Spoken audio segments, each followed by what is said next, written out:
आहे, कारण महाराज हा देह नुसता कमवण्यासाठीच नाही मिळाला, तर भगवंताने देह जर दिला असेल तर तो भगवंताचं भजन करण्याकरता दिला. देवे दिला देह भजना गोमटा. मग हा देहाने जर भजन होत असेल तर आपल्यासारखं भाग्यवान या जगामध्ये दुसरं कोणीच नाही. आणि आपल्याला मिळाला, पण शोकांतिका एवढीच आहे की आपल्याला कळाला, आपल्याला मिळाला पण कळाला नाही. एक वर्ग असा आहे ज्याला कळाला पण मिळाला नाही, आणि एक वर्ग असा आहे ज्यांना कळालाही नाही मिळालाही नाही. त्यांचा काय उपयोग आहे महाराज? ज्यांना कळालाही नाही आणि मिळालाही नाही. आणि ज्यांना मिळाला पण कळाला नाही, त्याच्यात तुम्ही आम्ही, बरोबर आहे ना? त्याच्यात तुम्ही आम्ही. आपल्याला अद्यापही कळाला, तुमच्या तुम्हीच मान्य करता. भाऊ माझं काही मत नाही, पण तुम्ही मान्य करता, खरं बोलतात, हेच मला फार बरं वाटतं. कारण काही काही खरं बोलतच नाही, मग ते बरं वाटत नाही, नाही का? म्हणून मात्र खरं बोललं की बरं वाटत असतं. असो, मला सांगायचं एक एक महाराज, वास्तविकता हा देह फक्त आपल्यालाच दिलाय देवाने. हा देह आपल्यालाच दिलाय महाराज. नाही, पण मला कधी कधी असं वाटतं आपल्याला मिळूनही कळाला नाही, आणि वास्तविकता काहींना मिळाला नाही पण तरी चांगल्या पद्धतीने. तुम्ही पाहणं, कधी कधी माणसापेक्षा जनावर सुद्धा चांगले वागतात. काय मत आहे महाराज तुमचं? खरंच चांगले वाग. तुम्ही बैल पाहिलाय का? बैल, आपण सगळे शेतकरी बैल पाहिलेलाच असावा. आता आमच्याकडे ट्रॅक्टरमुळे जरा कमी पडले, पण आहे थोडक्यात थोडे. पण बैल पाहिला ना महाराज, तुम्ही पहा, बैलांचे मालक इथं बसले असतील महाराज, ज्यांच्या घरी बैल आहे ते पहा, त्या बैलाची त्या मालकाची इतकी घसरट असते महाराज. तो मालक बैलापाशी गेला ना की नुसतं बैलाला हात लावला तरी त्या बैलाला बरं वाटतं, ते खाली मान घालून उभं राहतं. काय? मालकाला पाहिलं की खाली मान घालून उभं राहतं. पण एक परका व्यक्ती जाऊ द्या, बैल शिंग हलवल्याशिवाय राहत नाही. म्हणजे बैलाला आपलं कळतं आणि परक कळतं. आणि माणसासारखे माणसं, बायको म्हणती एक सेकंद सुद्धा तुमच्या आईला सहन करू शकत नाही, तिचं ऐकतो खुशाल आईला घराच्या बाहेर काढतो. मग बैल चांगला का माणूस चांगला?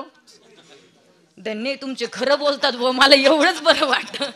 बैल चांगला, पण बैलाच्या सुद्धा देहाची अपेक्षा देवानं केली नाही. उत्तर एक, बैलाला मोक्ष नाही. तुम्ही पाहणं महाराज, माणसासारखी माणसं चोरी करतात आणि त्या चोराला सापडून देणं हे कुत्र्याचं काम आहे. मग कुत्रं चांगलं का माणूस चांगला?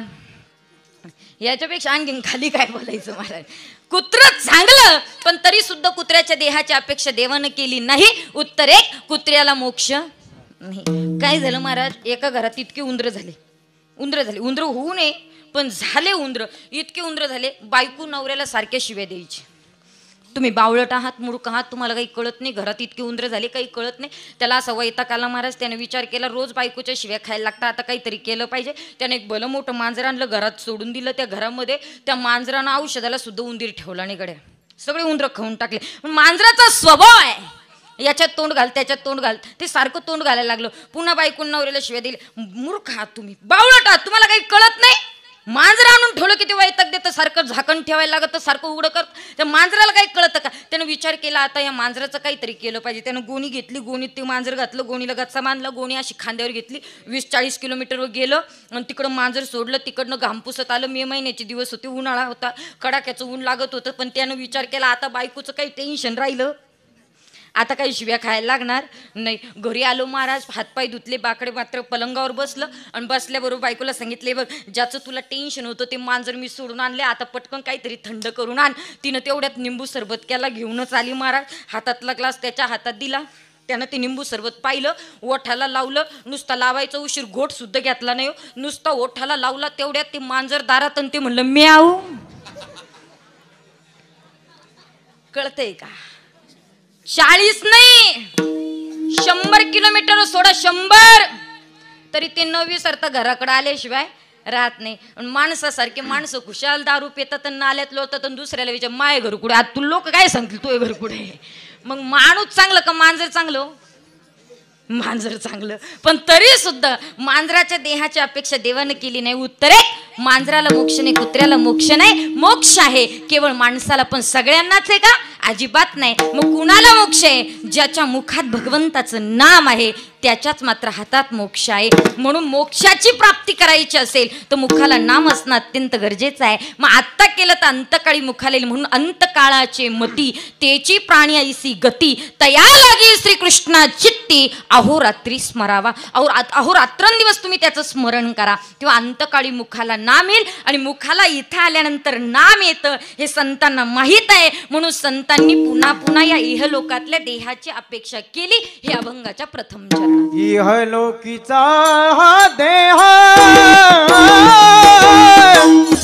इहलोकीचा हा देह, हो इहलोकीचा हा देह, इहलोकीचा हा देह, हो इहलोकीचा हा देह, इहलोकीचा हा देह,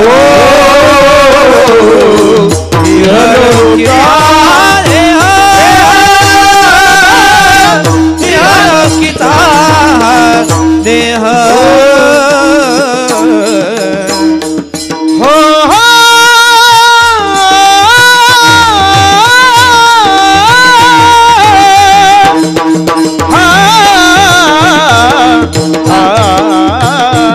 देव इच्छिता ती पाहे, देव इच्छिता ती पाहे, देव इच्छिता ती पाहे, देव इच्छिता ती पाहे, देव इच्छिता ती पाहे, देव इच्छिता ती पाहे.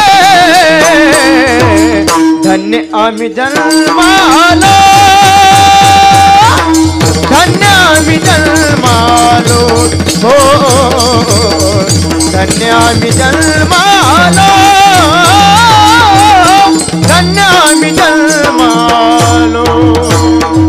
इहलोकीचा देह इच्छिता ती पाहे, देव इच्छिता ती पाहे, देव इच्छिता ती पाहे, देव इच्छिता ती पाहे, देव इच्छिता ती पाहे. इहलोकीचा हा देह धन्यामी जन्मालो, धन्यामी जन्मालो, धन्यामी जन्मा, धन्यामी जन्मालो, धन्यामी जन्मालो. इहलोकीचा हा देह देव इच्छिताती पाहे. देवानं सुद्धा इथं येण्याची इच्छा केली. इतका हा मनुष्य देह महत्वाचा आहे.